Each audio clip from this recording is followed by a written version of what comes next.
Hey everybody, it's Jason Blaha here, and today I want to talk about the supposed link, at least in the United States, between obesity and poverty.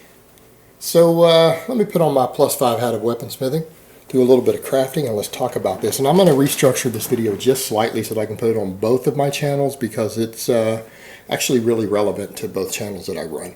So let's talk about this for a minute. One of the things that's noted in the United States is that, and increasingly in other first world countries too, by the way, England is starting to have a problem with this, Canada is starting to have a problem with this. It's not unique to the United States anymore. So this is becoming an international problem, but it kind of originated here, and that is that you see large numbers of obese people who are poor. And that doesn't make a lot of sense at first. It doesn't make sense because historically, all throughout history and in every other country on earth, poor people are malnourished. Tons of people have tried to come up with different theories as to why this has happened in the United States. They come up with a lot of theories. They talk about things like, well, because certain junk foods are subsidized and cheaper, and fruits and vegetables are so expensive, so that's why people are fat. Or they come up with a wide variety of theories about hormones and everything else. And again, to explain it, because anywhere else in the world, poor people can't afford food. They can't afford food at all. But the thing is, what it comes down to is, in my opinion, poor food choices and generally ignorance, and sometimes a dash of laziness. Not always laziness, but we'll get to that with the food choice and food preparation here. And I think it's pretty obvious when you look at it. And it's also due to the fact that people talk about poverty and oppression and everything else. I'm not saying we don't have some oppression in the United States. I'm not going to say that we don't, that there aren't some issues that we have here, because we do have some issues still. But the thing is, we don't actually have poverty inside the United States. And I know that's going to come as a shock to people. People are like, well, I've seen slums and ghettos. I'm like, really? You go look at slums and ghettos in the United States, other than the very, very worst ones. I mean, you go to the average ghetto in the U.S. I'm not talking about deep in the Fifth Ward in Houston. I'm not necessarily talking about the worst ones in Chicago, but the average, which you would think of as a slum or a ghetto in the United States, and go compare it to working class regions in a lot of other first world countries, and then come back and tell me that we have poverty. We don't.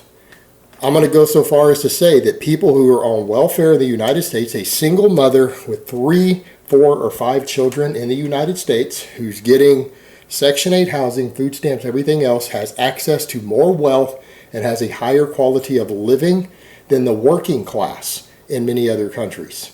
All right, she's going to have access to more resources on that than the working class do, and the poor do for sure, in the majority of countries around the world. We don't have true poverty in the United States. If we had true poverty, we wouldn't have fat poor people. All of our poor people would be 20 to 50 pounds underweight. We would not have a single obese poor person in the United States. Our bottom 10% would be skinny and be starving to death like they do everywhere else. Go to any other country, if you're poor, you can't afford to eat.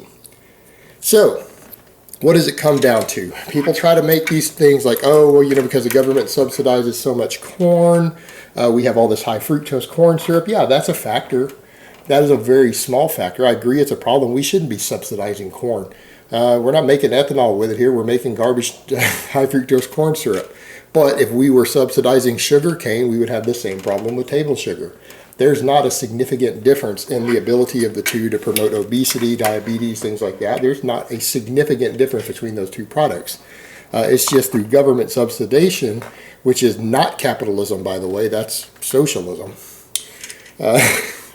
We do produce too much of it. But a lot of it comes down to food choices, because here's what I'm going to break down for you. Everyone says, well, they always look at vegetables. You know what? You don't have to eat vegetables to lose weight.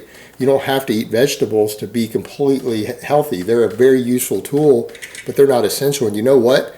You can still get vegetables every day if you buy the ones that are on sale. All right, because they'll always pick out, well, this particular vegetable is expensive. Well, so what? Go buy the other one that's in a different season. It's because you're wealthy and you choose to eat baby carrots year-round. Well, you can't grow them year-round. They're going to be expensive at different times of the year, and that's I'm going to use a British term, that's a very posh food. All right?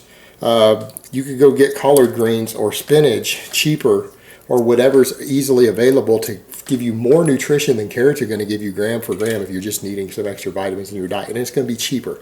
You could spend 1/5 of the cost and get the same nutrition. So it's about lack of nutrition education. And here's the other thing. People talk about, well, Big Mac costs this much. You get a Big Mac for $3.99. You get these tacos at Taco Bell for $1.50. Well, what do you get at the grocery store? It's not that. It's that people are making bad food choices. Because you walk into Walmart right now, just about any Walmart in the United States, the prices are fairly set. Walmart's an enormous chain. It has cheap prices. If you're poor or in the lower class, you would do really well to shop at Walmart. That would be a good choice. All right, chicken breasts. How much they cost at Walmart? Big family packs, $1.99 a pound. So for $1.99, you can eat an entire pound of chicken breast. That's 4 times the meat that's in a 1/4 pounder. Over twice the total weight. 1/5 of the calories and about 5 times as much protein. All right? No one ever has gotten fat from eating chicken breast in the history of the world. Chicken breast, $1.99 a pound. How much are oats? One of the best weight loss foods in the world. One of the most amazing health foods, athletic foods, ultra high fiber, low fat. Decent amount of protein, very nutrient dense. Oats, you go buy a big thing of great value oats at Walmart for $2, $2, $3. All right, there's literally 20 bowls of oatmeal in there.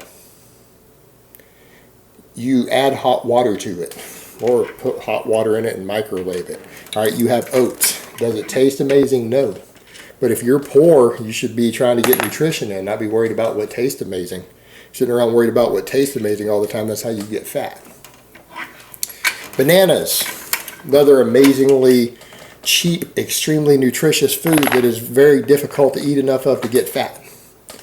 They're like 59 cents a pound. 59 cents. Sometimes I've seen them on sale as cheap as 29 cents a pound. That means you can get anywhere between 2 and 3.5 pounds of bananas at any time of year for $1. Beans and rice. A diet that consisted of mostly beans and rice is the base of your diet. It's extremely low fat, extremely high fiber, has a balanced amino acid profile, loaded full of vitamins and minerals. You can get 80 to 90% of the vitamins and minerals you need for health from nothing but beans and rice. It's extremely low fat. It's actually considered to be by most nutritionists, beans and rice, fantastic weight loss food. The list could go on, but stop and think about what I've already given you for a list. Chicken breast, bananas, whole oats, beans, and rice. All right, 5 foods. They're insanely cheap. You could make entire meals for yourself based around those foods. Actually, a single parent with 3 children could feed themselves and all 3 of their small children in one meal if they took the time to cook all those foods, just combinations of those, chicken, beans, and rice. Throw some spices in, spice it up a little bit. Some of the cheapest foods known to man are extremely healthy and fantastic weight management foods. They could do all that for the cost of a Big Mac. They could do all of that for the cost of a Happy Meal. So when people try to talk about, oh, well, junk food's cheaper, same thing. A big bag of candy costs as much as that whole meal does. For $5, any idea how much chicken, beans, and rice you could make? Enormous amounts. And again, you just got to have some spices in a stove and be able to cook. All right, takes basic cooking skills. And if you're poor, then you probably need to learn how to cook. If you're poor and you're too lazy to learn to cook, that's the reason you're fat. It's because you want to sit around and have someone else cook for you because you're too lazy to learn. All right, if you learn to cook and you make good food choices like that, you go buy low-fat foods. You look for foods that are either high in protein or high in fiber and low in fat. That's all you have to do. Go find cheap foods in there. Beans, rice, chicken, oats, whole wheat bread.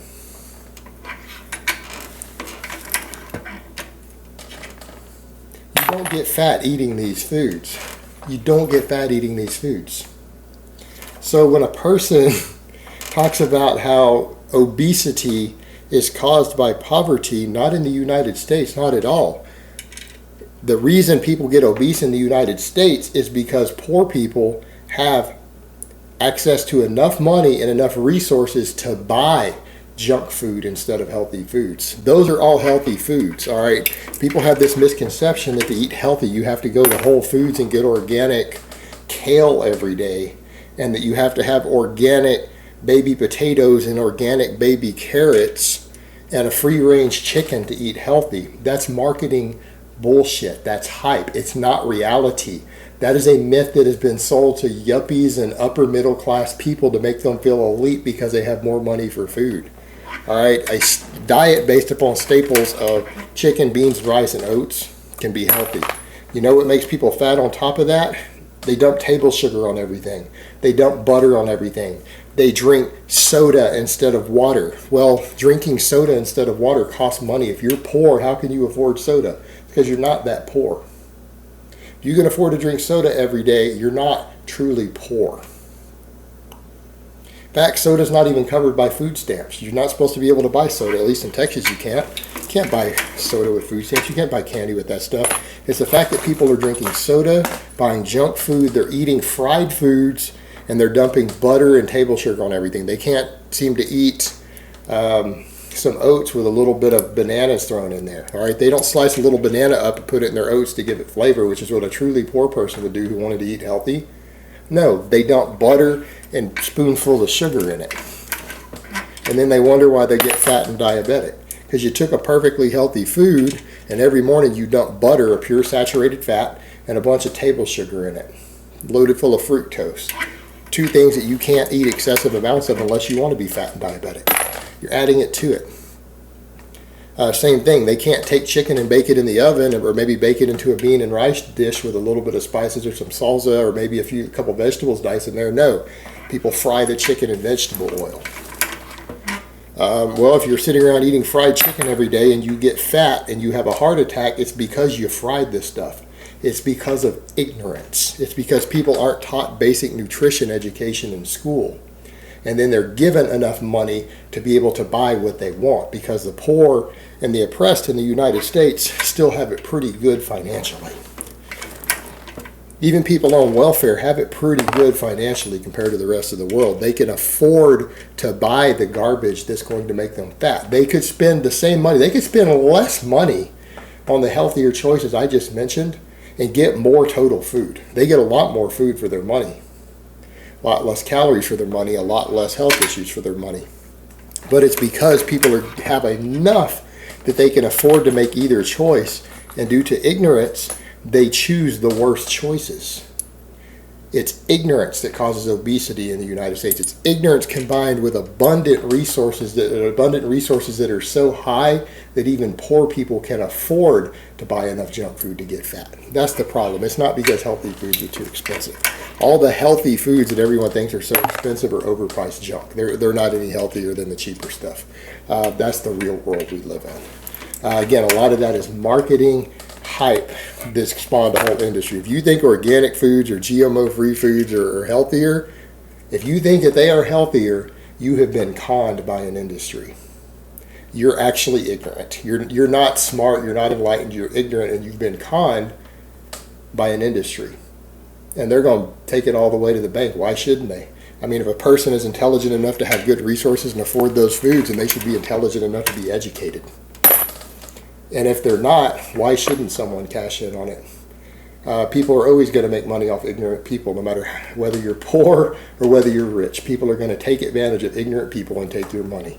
Organic and non-GMO foods, it's exactly what that is. That's reality. That's the truth. All right, guys, but that's really all I have to say on that today. I hope it's been informative, and I will talk to you guys next time.